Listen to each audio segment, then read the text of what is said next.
এই ডিসি কোথায়? ফ্যাক্টরিতে রেট দিতে হবে, ভিতরে ডাটা আছে। মারধর করছেন কেন? মারলেন কেন আপনারা? আপনি কি চার্জ করছেন না শুনতে চান? চার্জ করতেছে আপনাকে। চার্জ করছি, এর আগে আপনাকে বলে মারছেন গেছি। কেন আপনি? আপনি মারবেন কেন আমার সরকারি লোক? হ্যাঁ, আমি কি মারতে পারি? হ্যাঁ অবশ্যই পারেন। কেন মারছেন আপনি? আপনি এখন হসপিটাল আছে, প্রতিটা লোক কমপ্লিট করে আছে। চার্জ করছেন মানে? আপনার আমরা যদি ফুল নাই কি হবে? আমি আপনার কি মনে হচ্ছে আমি মারতে পারি? অবশ্যই মারছেন আপনি। আপনি বারবার আবার আরে কি নবী? এটা কিন্তু বড় ভাই ঠিক হলো না। আমি একটা কথা বলি, দাঁড়ান এক মিনিট, দাঁড়ান। ওই এই যাও, চুপ, এই চুপ। আপনি আমাকে চিনেন? আমি সিটি কর্পোরেশনের প্রশাসক, উনি লোকাল এমপি। আপনাদের যদি কোনো কথা প্রয়োজন থাকতো আপনারা সরাসরি কথা বলতে পারতেন। অবশ্যই বলেন না। এটা কি লেখা লইছেন? আওয়াজ পাইছেন না? দুই নাম্বার দুই শোনেন, ফাইজলামি করেন।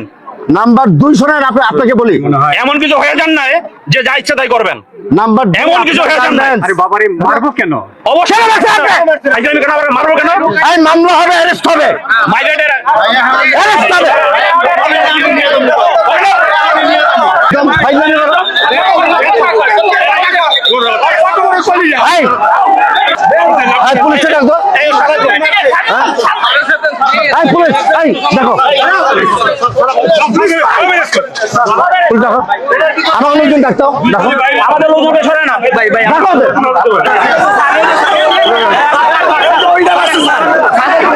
আচ্ছা সরো।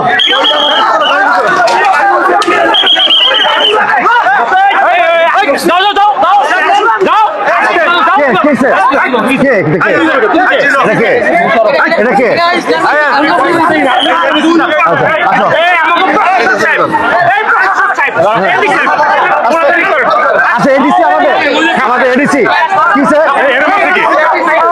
আচ্ছা আপনি দিয়ে আসেন।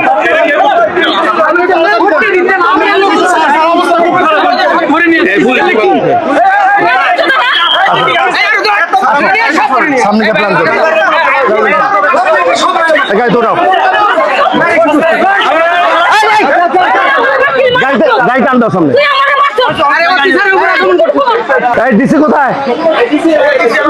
ফ্যাক্টরিতে রেট দিতে হবে, ভিতরে ডাটা আছে, অস্ত্র আছে। ঠিক আছে স্যার, আমরা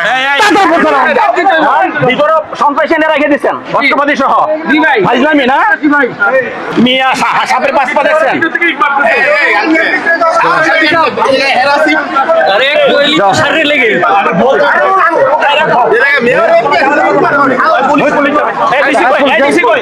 ডিসি ডাক দাও। আমরা যাই না ভাই, ভাই আমরা যাই না, ভাই আমরা যাই না, আমরা যাই না, আমার উপর আক্রমণ করছে এমপি সাহেব। এমপি সাহেব ভাই এমপি মহোদয় ওসি কোথায়? ওসি ডাকো। ভিতরে আমরা যাই না ভাই, ওদিকে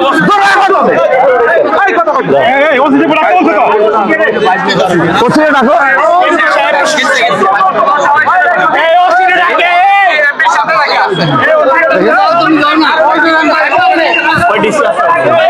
ডাকো, ডাক দাও, ওসি ডাকো।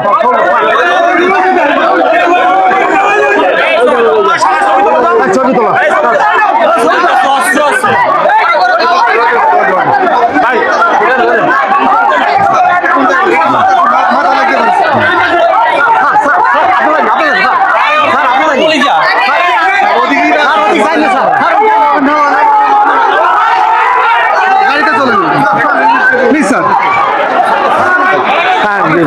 দাঁড়া, তুমি ধরো না,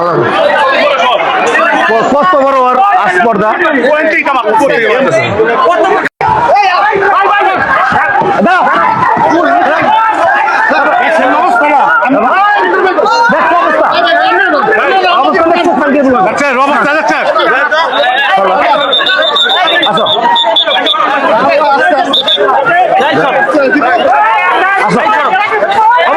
আপনার নাম কি? কর্নেল জাকির। কর্নেল জাকির, আপনি এখানে যে সকালবেলায় মারধর করছেন কেন?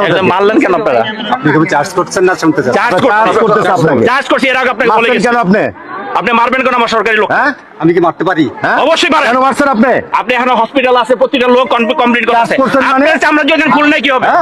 আমি আপনার কি মনে হচ্ছে আমি মারতে পারি? অবশ্যই মারছেন আপনি। আপনি বারবার আবার আরে কি নবী? এটা কিন্তু বড় ভাই ঠিক হলো না। আমি একটা কথা বলি, দাঁড়ান 1 মিনিট দাঁড়ান। এই যাও, চুপ, এই যাও। আপনি আমাকে চিনেন? আমি সিটি কর্পোরেশনের প্রশাসক, উনি লোকাল এমপি। আপনাদের যদি কোনো কথা প্রয়োজন থাকতো আপনারা সরাসরি কথা বলতে পারতেন। অবশ্যই বলেন না। নাম্বার 2 শোনেন, নাম্বার 2 শোনেন, আপনাকে বলি এমন কিছু হয়ে যান না যে যা ইচ্ছা তাই করবেন। নাম্বার এমন কিছু হয়ে যান না। আরে বাবারে মারবো কেন? অবশ্যই মারবো কেন? এই মামলা হবে, অ্যারেস্ট হবে, মাইগ্রেটের অ্যারেস্ট হবে।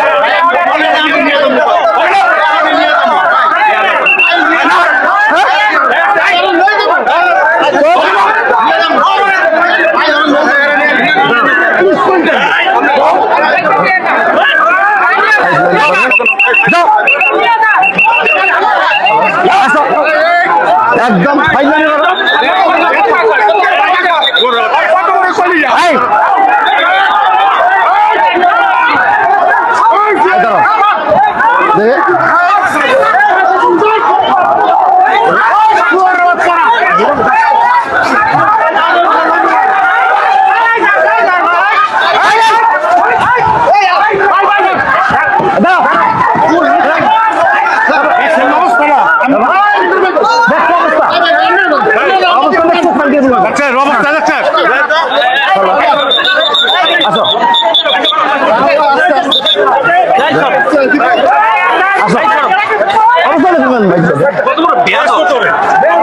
পুলিশে ডাকো, পুলিশ দেখো, পুলিশ ডাকো, আমার লোকজন ডাকতাম, ডাকো আমাদের লোকজনকে সরায় না। ডাকো সবাই ডাকো, সবাই ডাকেন ডাকো ডাকো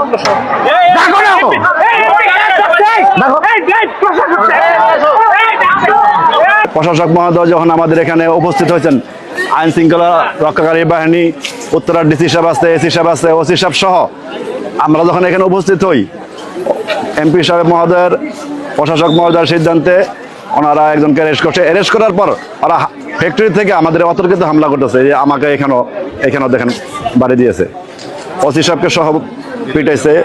আমি এখানে ওসি সাহেবকে উদ্ধার করছি।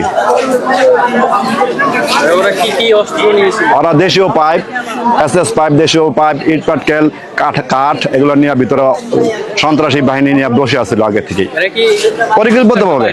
এরা ভিতরের সন্ত্রাসী নিয়ে আগে থেকে ওরা উৎপত্তি ছিল এখানে।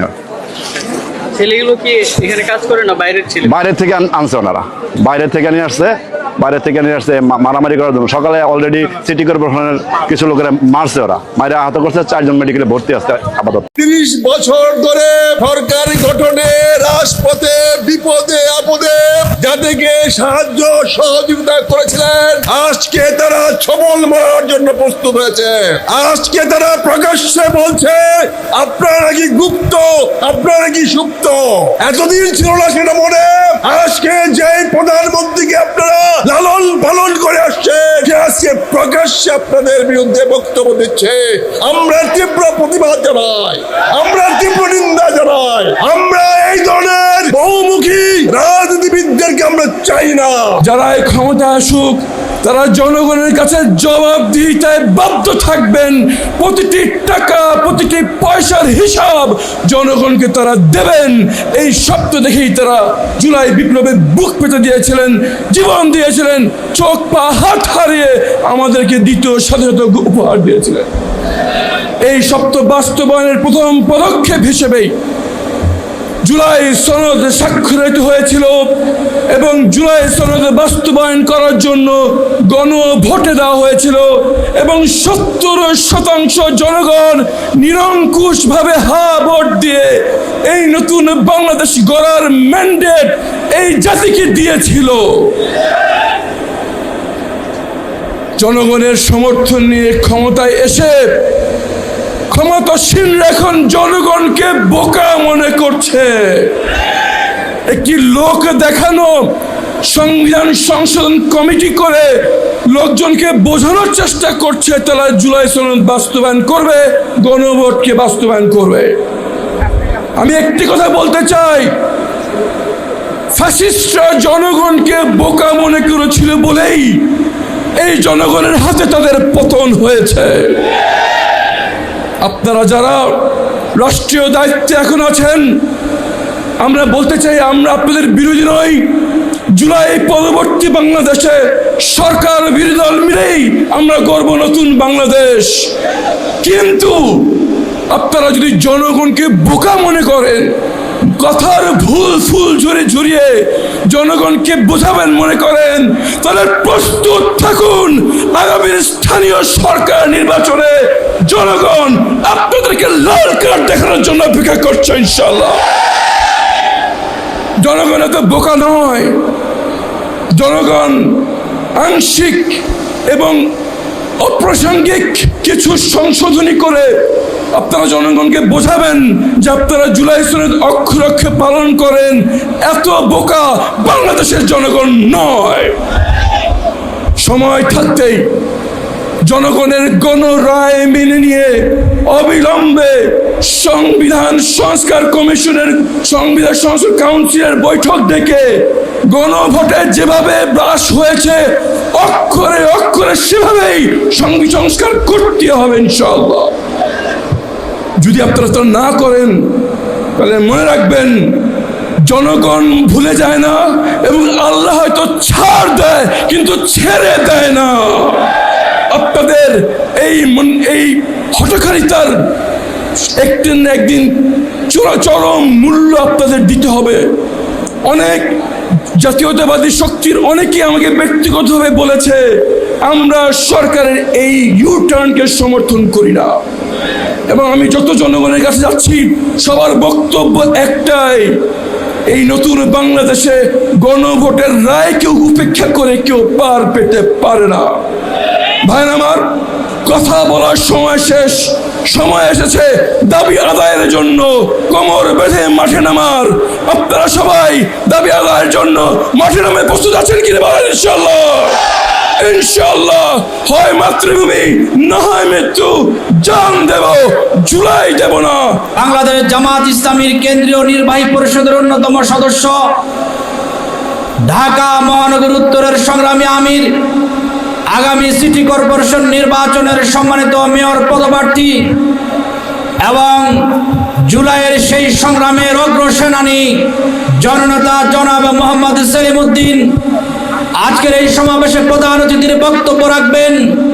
বাংলাদেশ জামাত ইসলামীর সংগ্রামী আমির, জাতীয় সংসদের মাননীয় বিরোধী দলীয় নেতা, এই ঢাকা 15 আসনের মাননীয় সংসদ সদস্য জননেতা জনাব ডাক্তার শফিকুর রহমান সহ বিভিন্ন পর্যায়ের নেতৃবৃন্দ, উপস্থিত সম্মানিত মিরপুরবাসী, আসসালামু আলাইকুম ওয়া রাহমাতুল্লাহ। সম্মানিত মিরপুরবাসী, আপনারা জানেন আমাদের দাবি স্পষ্ট। আমাদের যে দাবি, এদেশের 18 কোটি মানুষের সে দাবি। 1 নম্বর দাবি হচ্ছে ফ্যাসিবাদতন্ত্র যারা কায়েম করেছিল, আমার ভাই বোনদেরকে যারা খুন করেছিল, যারা আইনাগর সৃষ্টি করেছিল, যারা এদেশ থেকে হাজার হাজার কোটি টাকা পাচার করেছিল, ফ্যাসিবাদতন্ত্র কায়েম করেন গণতন্ত্রকে যারা কবর রচনা করেছিল, সেই খুনিদের বিচার অবিলম্বে বাংলার জমিনে বাস্তবায়ন করতে হবে। কিন্তু আমরা লক্ষ্য করছি যেই শহীদের রক্তের বিনিময়ে, 2000 শাহাদাতের বিনিময়ে, 30,000 আহত পঙ্গুত্ব বরণের বিনিময়ে বিএনপি সরকার ক্ষমতা এসেছে। আজকে তারা সেই বিচার না করার পরিবর্তে রাজনীতিক ব্লেম গেম খেলার চেষ্টা করছে। আজকে তারা গুপ্ত শব্দ দিয়ে আবার আওয়ামী কায়দায় ব্লেমের রাজনীতি করার চেষ্টা করছে। জুলাইয়ের বিপ্লবের আগে চাঁদাবাজি ছিল, জুলাইয়ের বিপ্লবের পরে চাঁদাবাজি আরো বহুগুণে বেড়েছে। জুলাইয়ের বিপ্লবের আগে খুন ছিল, জুলাইয়ের বিপ্লবের পরে 6 মাসে 900 খুন হয়েছে। জুলাইয়ের বিপ্লবের আগে রাজনৈতিক হয়রানি ছিল, জুলাইয়ের বিপ্লবের পর আমরা লক্ষ্য করছি রাজনৈতিক হয়রানি আবার নতুন করে শুরু হয়েছে। জুলাই বিপ্লব যে উদ্দেশ্যে সংগঠিত হয়েছে, সে উদ্দেশ্য সফলভাবে বাস্তবায়নে বিএনপি ব্যর্থ হয়েছে, ঠিক কিনা?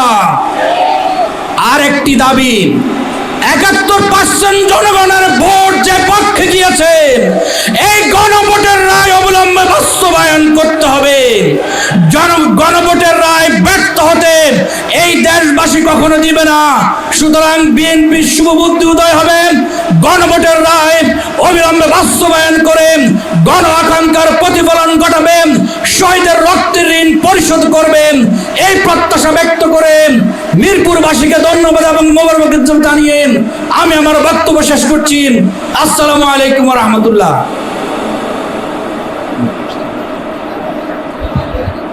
সংগ্রামী সাথী ও বন্ধুগণ, আমরা আমাদের এই জনসভার পক্ষ থেকে মোবারকবাদ জানাচ্ছি ঢাকা 14 আসনের মাননীয় সংসদ সদস্য, আওয়ামী ফ্যাসিস্টদের আয়নাঘরের জীবন্ত শহীদ ব্যারিস্টার মীর আহমদ বিন কাসেম আরমান। ব্যারিস্টার মীর আহমদ বিন কাসেম আরমানকে সমাবেশের পক্ষ থেকে আমরা মোবারকবাদ জানাই। এ পর্যায়ে আমাদের সামনে বক্তব্য নিয়ে আসছেন বাংলাদেশ ইসলামী ছাত্র শিবিরের সাবেক কেন্দ্রীয় সভাপতি, বাংলাদেশ জামাত ইসলামীর কেন্দ্রীয় মজলিস শুরার অন্যতম সদস্য, ঢাকা মহানগরী উত্তরের সংগ্রামী সহকারী সেক্রেটারি ডাক্তার ফখরুদ্দিন মানিক।